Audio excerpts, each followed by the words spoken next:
Okay, so day one was definitely the easiest day. So the first day I did 170 backflips. I mean, I wasn't sore at all, so that was a good thing. So I was able to pump them all out, and the landings were good on most of them. But I had been in the car for 3.5 hours earlier, and I had skied for 3 hours before that. So I had done a good amount of physical activity that day and was rather tired. As a result, I was really sore the next day.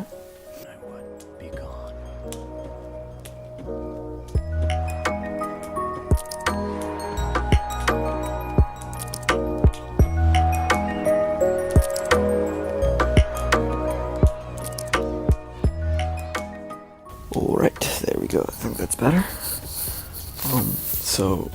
This is me talking over my video. Anything I say here is not at all connected to what's being played. That should be noted. This is just like background noise so that you can ponder some ideas with me whilst you see me destroy myself over the course of 15 minutes. Alright, so let's start with music taste. So let's start with music taste. My taste in music has been whack lately. What I mean by this is that I'm stuck in an endless cycle of addiction and dissatisfaction. Where I'll go from being addicted to a song or a genre or a playlist I have, and then a week later just hate it and hate my music and not know what I want to listen to. Not hate my music as in I have bad taste in music, but hate what I'm listening to and needing to find something new. It feels really unhealthy, and it's really hard. But then I was watching this YouTube video, and there was a comment on the YouTube video that really changed my perspective on this, and it gave me a thought process that I'm going to try to apply to this.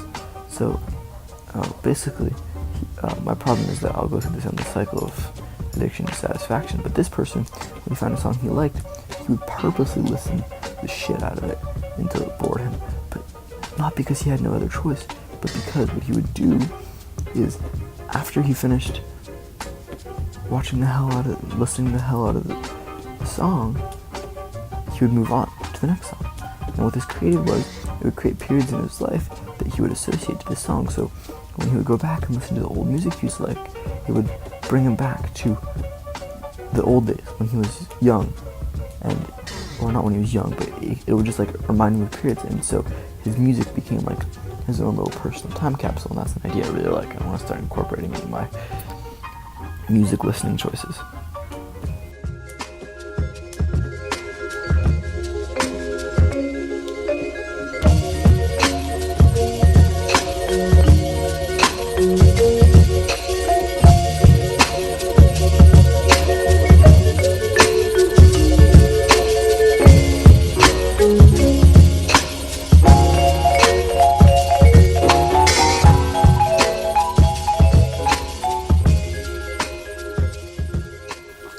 And this soreness was bad, I was so sore the next day.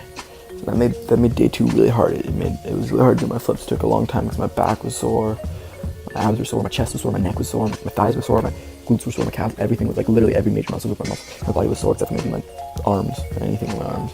Well, my fingers were kind of sore too. The second day I did 170 backflips. I think it was the second day. Yeah, the second day I was listening to the second day I was listening to the Beatles.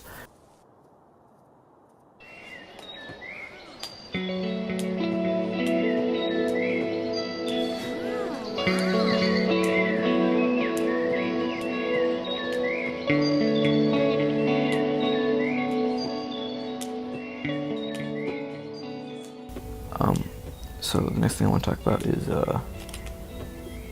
productivity, also known as procrastination. I have a real procrastination problem.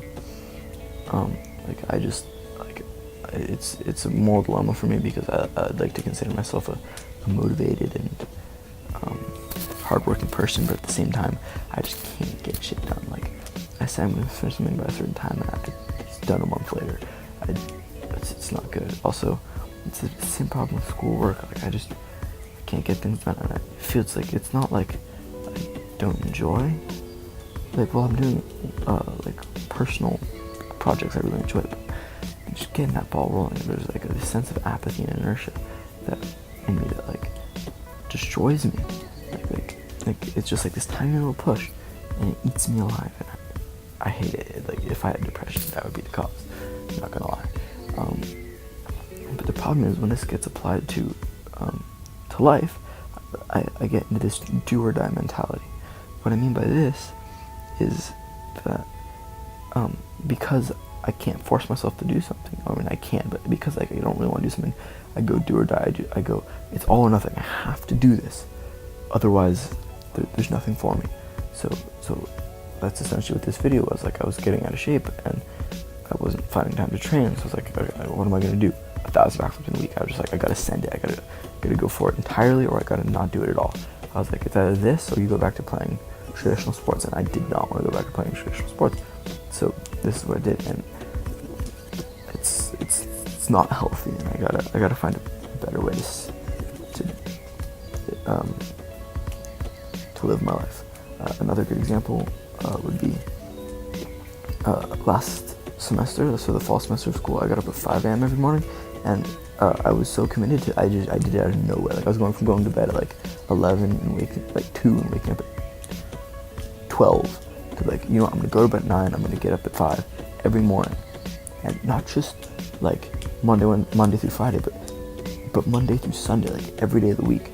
And one day I just missed it, and I woke up later, and I almost quit entirely. Like I almost like, I'm done. I failed, but I like that almost happened. But like I took a moment, I recentered, and I reminded myself that I don't have to quit just because I failed. Failure and quitting are two different things. One mistake is not the end of the line, and I feel like that's something that I really need to learn and start incorporating. It's not do or die. It's okay to fail. It's okay to not do it perfectly. Yeah, I'd say that's the biggest moral I learned last school semester.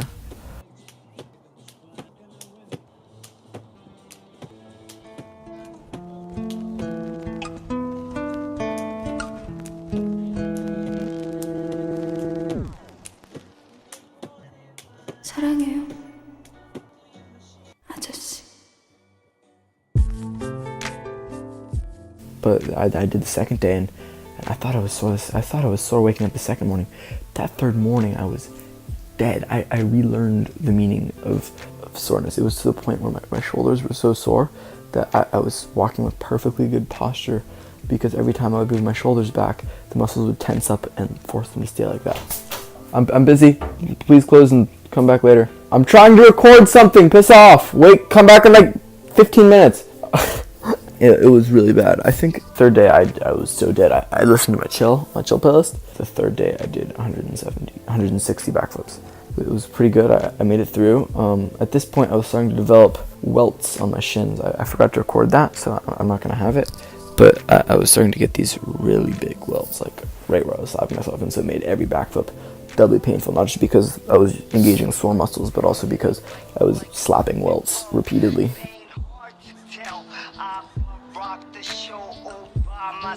You saw the freestyle dopeness. Without me, the scene's lost like the Catholic Church when it's hopeless. Yeah, it's hopeless. So DJ, 뭐가 고민이 돼? I'm the only way. 선택은 tableau. 내 CD 돌릴 때 내 입은 왕귀는 A4 내 종이 돼.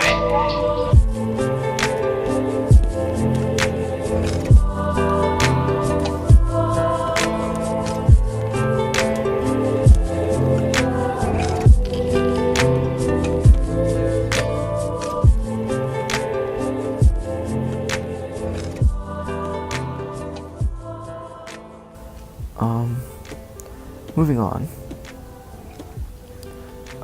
let's talk about addiction.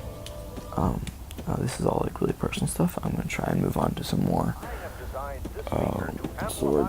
external stuff and stuff that's a bit more relatable to other people.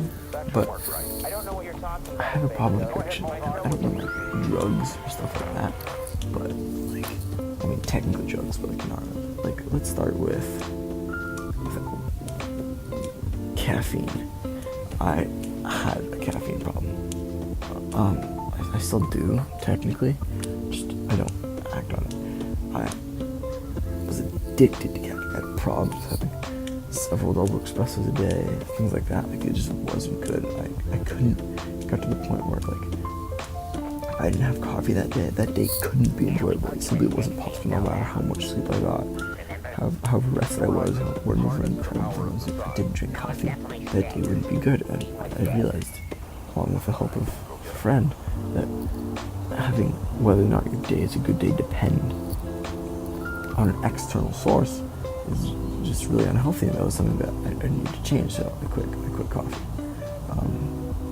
and that was really hard, but I managed to do it. And now if I drink coffee, it's only like once every like month or so, and it's double and not double.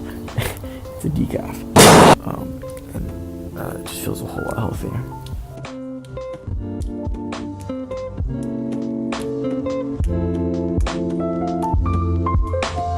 How's it going, man? Ow! No! Ow! Ow! Not there! Ow! Ow!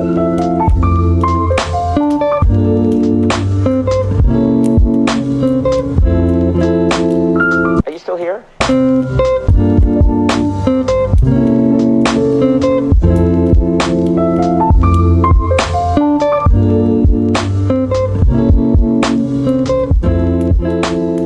Welcome to the program. I'm sorry. I thought the show was over. It started? Yeah. Oh, yeah. I listened to lo-fi while doing it, or I may have just queued up a bunch of songs, one of the two. Day 4, I did it outside, and I think that was the beginning of the end, because near the end there, I started to feel this twinge in the back of my right knee, like on like one of the last 5 backflips. It was like, huh, what's that? And so I took a little break, I went back, and it was gone. A little bit, I know that would be a great problem. So then I did a 125, 125, and 125, and 125, yes.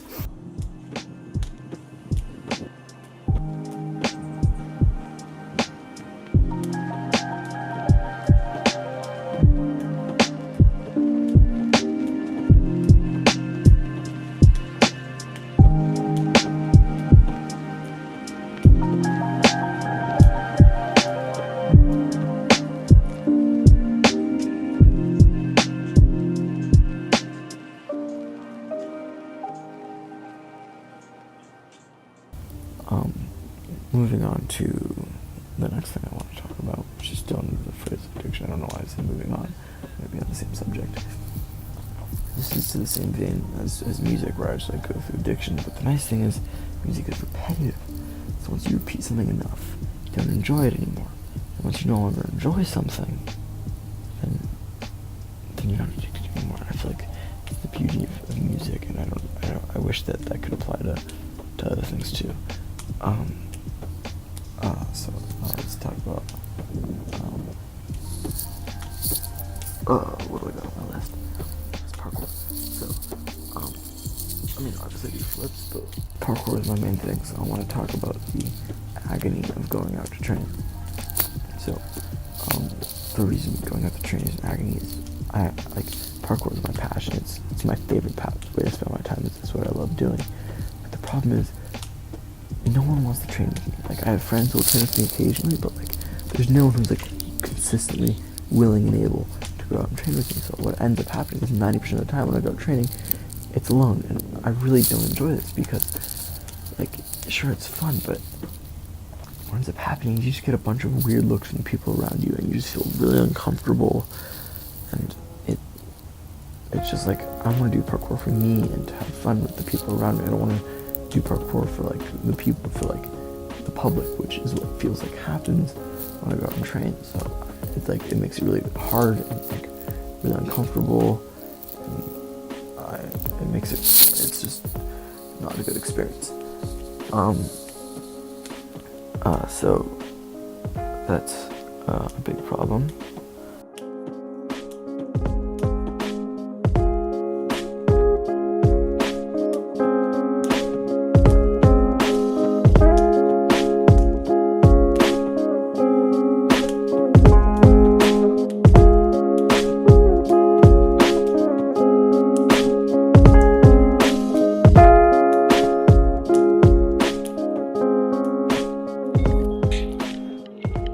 So fast forward day 5.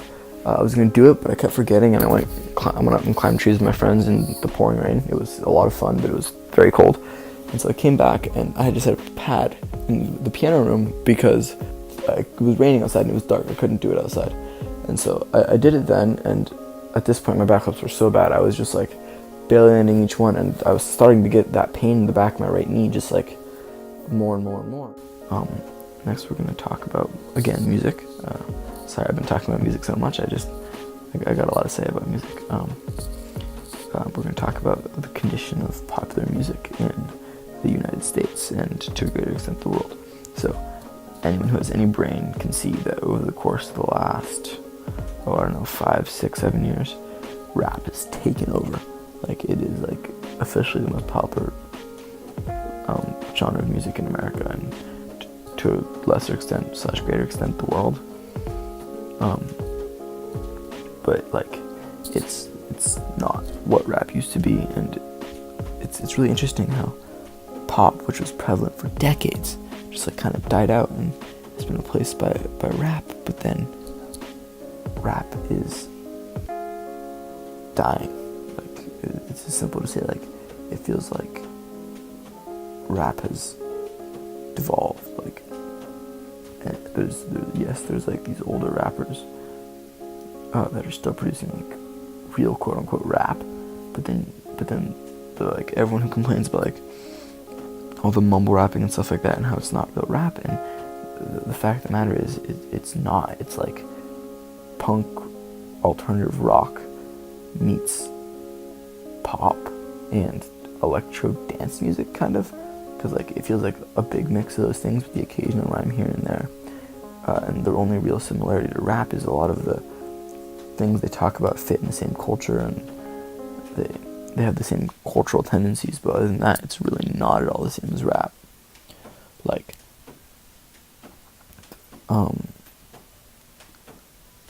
it feels like most of the time there's no real rhythm. Like, lines don't have, they don't have a consistent, what's the word? They don't have a consistent, syllable count. So it's like, it feels like from one bar to the next, like, it's just like completely different and like disjointed and disconnected in a way that makes it not, which in a way that like feels like comes at a cost to the rhythm of the song. And then day 6 came, and day 6 was by far the worst of the days. It was just each backflip, I had to do all those backflips. I had to jump mainly off my left foot, just because I couldn't fully straighten my leg without pain, and I had to land mainly on my left foot just because my knee couldn't take the impact. Left leg, sorry. And then at the same time, I had to tuck softer. I couldn't tuck as tight as I wanted to with my right leg, because bending it too much also caused pain. And this was just so difficult. And I like to think that it was symbolic, because we were rewatching Infinity War, because, as you all know, Endgame's coming out soon. My parents never saw Infinity War, and so I would take breaks during Infinity War, and it was symbolic that my body was falling to pieces as the Avengers fell to pieces, and Thanos destroyed half the universe. And on top of this, it feels like there's hardly any rhyming.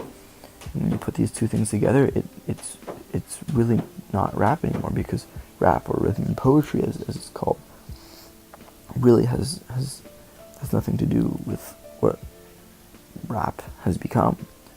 And this might be a very purist way of looking at it, but it's really not rap. Like, if you're not rhyming and you're not being lyrical, you're like there's no it's not like poetic. Is it really rap? Like, you're not following what rap is. Like, not like in like a pure sense, but simply by the definition of what rap is. I mean, sure, it might be like culturally the same as rap, but like someone who's culturally Jewish and someone who's religiously Jewish, the person who's religiously Jewish isn't going to say that, like, the person who's culturally Jewish isn't going to say that they're religiously Jewish, because they're not. So there's no point for someone who's like in the same vein but not the same thing to proclaim the same. And I think that is a big problem in rap and music today. moving on, we're going to talk about what I predict the next most popular type of music is going to be. And this prediction is based solely off what is the most popular song in the country right now. And this most popular country song right now, if I can remember correctly, I'm just going to pull it up real quick. I'm not going to show the screen because, like, the most popular song right now is, if I go to all genres, Old Town Road.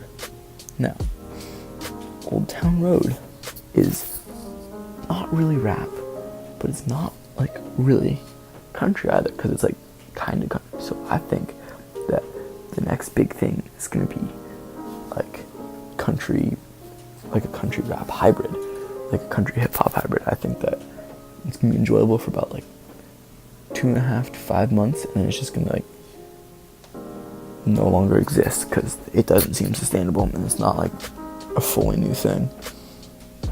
So I think that it's going to be really interesting to see what the future of music is like, because before it felt like a really natural progression, because you had pop, and then there was, like, underground rap, which was, like, not underground, but there was rap which was, like, less popular, but still fairly, like, popular, and, like, you're like, yeah, this is what's going to replace pop.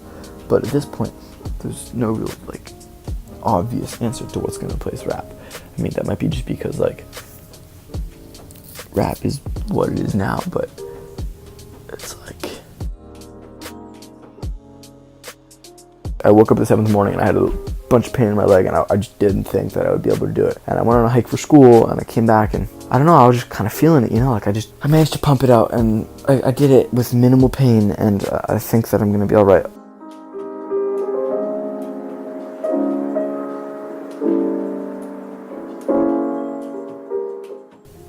I don't know, the way rap is now doesn't seem sustainable. It doesn't seem like something that people are going to be willing to listen to for the next 10 years, 5, 10, 15 years. And I think that what's popular is going to reflect this.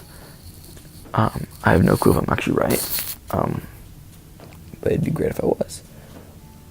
I think that's all the philosophical rambling. I mean, that wasn't really that philosophical, but, like, that's all the rambling I have to do now. Well, not now, for now. You're not going to hear all of this. And if there's a part you didn't hear, sorry. Also, if you don't believe this video is real, DM me, and if you're, like, really serious about, like, not believing it and you really want, like, proof, I can send you the, I can send you the 80 gigabytes of raw footage. But I don't think you want 80 gigabytes of me losing my mind while doing backflips. So I'm just gonna pretend that, yeah, you're gonna need to really be really convincing if you want that footage. So, I hope you enjoyed the video. Have a good day.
doesn't matter.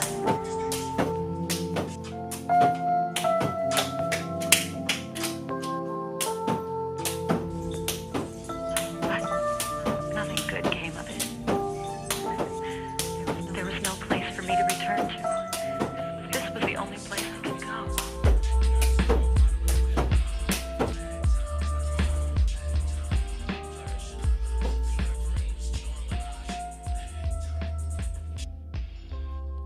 Anyways, that was the story of how I did 1,000 backflips in a week. I hope you enjoyed, and